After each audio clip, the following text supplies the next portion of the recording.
te nagrade in pa takšni dogodki so izjemno pomembni. Izjemno pomembni, ker nas vedno znova opozarjajo na pomembne stvari, ki smo jih pa mi pozabili ali pa jim ne posvečamo dovoljšne pozornosti.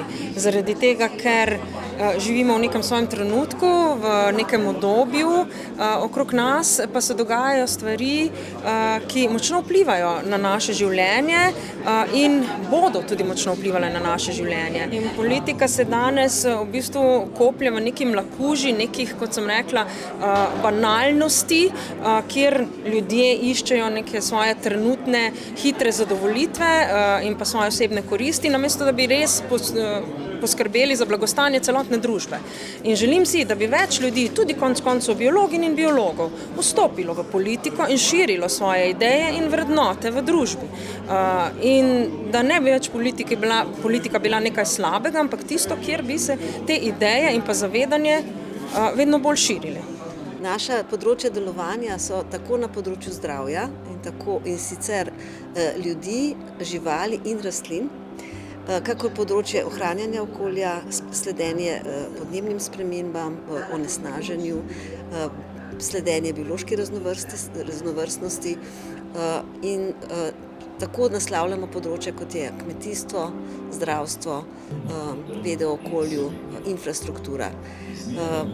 Kar nekaj naših raziskovalnih področij je na samem vrhu v svetovnem merilu in bi težko izpostavila kateregakoli, ker pravzaprav dosegamo vrhunske dosežke na vseh področjih 4 raziskovalnih oddelkov, ki delujejo na inštitutu. Za Slovenijo je pomembno to, da bo ZZZS to plačala, ne? In to je pomemben doprinos, potem končni blagoslov državnih ustanov, da nagradijo lasten razvoj. Kajti to naše zdravilo za celično, za imunoterapijo raka, ne, je prvo inovativno zdravilo razvito v Republiki Sloveniji.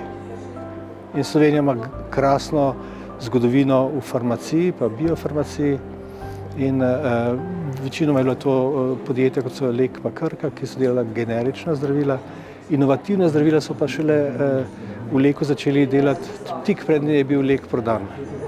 No in inovativna zdravila prinesejo vrednost za bolnike, ker so zdravila boljša, so bolj varna, bolj učinkovita, boljša, pripravljajo po kvaliteti, ne.